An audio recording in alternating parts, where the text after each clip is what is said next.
শীত, গ্রীষ্ম, বর্ষা নয়, বছরের প্রায় সব ঋতুতেই বিদ্যুৎ বিল বেশি আসা নিয়ে অনেকেরই অভিযোগ রয়েছে। বিদ্যুৎ বিল বেশি আসলে স্বাভাবিকভাবেই কিছুটা বিরক্তি চলে আসে। ভুতুড়ে বিলে সবাই চিন্তিত হয়ে পড়েন, কারণ গরমে খরচ বেশি হওয়ায় বিলও বেশি এসে থাকে। তবে অন্য সময় অকারণে বা ব্যবহার ছাড়াই বিদ্যুৎ বিল বেশি কেন আসে, সিরাজুম মুনিরা বিলাসী জানাচ্ছেন বিস্তারিত। ভারতীয় সংবাদ মাধ্যমের প্রতিবেদন অনুযায়ী বিদ্যুৎ বিল সাশ্রয়ী কয়েকটি উপায় রয়েছে, যার মধ্যে প্রথম হল পুরনো বাল্ব পরিবর্তন।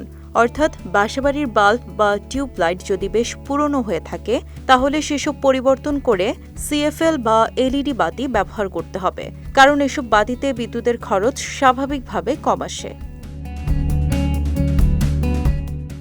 দ্বিতীয়ত, সঠিক সময় সুইচ বন্ধ করা। অর্থাৎ mobile phone, charger light, trimmer কিংবা অন্যান্য চার্জের জিনিসপত্র চার্জ হয়ে গেলে সুইচ বন্ধ করতে হবে। তা না হলে ইন্ডিকেটরের আলো থেকে অল্প অল্প করে বিদ্যুৎ খরচ হতে থাকবে, এতে বিলও বেশি আসবে। তৃতীয়ত, মাঝে মধ্যে 1-8 ঘন্টার জন্য ফ্রিজ বন্ধ রেখে বিশ্রাম দিতে পারেন, এতে বিদ্যুৎ বিল কিছুটা কম আসবে।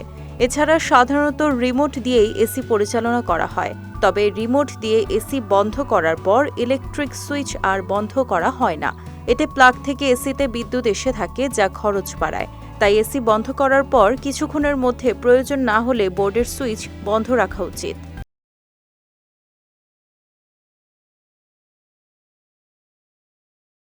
এদিকে অনেকেই মনে করে ফ্যানের রেগুলেটর কমালে বিদ্যুৎ খরচে কোনো পরিবর্তন আসে না। এটি একদমই ভুল ধারণা। মূলত আধুনিক প্রযুক্তির ইলেকট্রনিক্স রেগুলেটর ব্যবহার করলে বিদ্যুৎ খরচ কম হয়। এজন্য প্রয়োজন না হলে রেগুলেটর থেকে কমিয়ে ফ্যান ব্যবহার করুন। এসব উপায়ের মাধ্যমে ভুতুড়ে বিদ্যুৎ বিলের চিন্তা থেকে সহজেই মুক্তি পাওয়া সম্ভব। সিরাজুম মুনিরা বিলাসী, বিজয় টিভি, নিউজ ডেস্ক।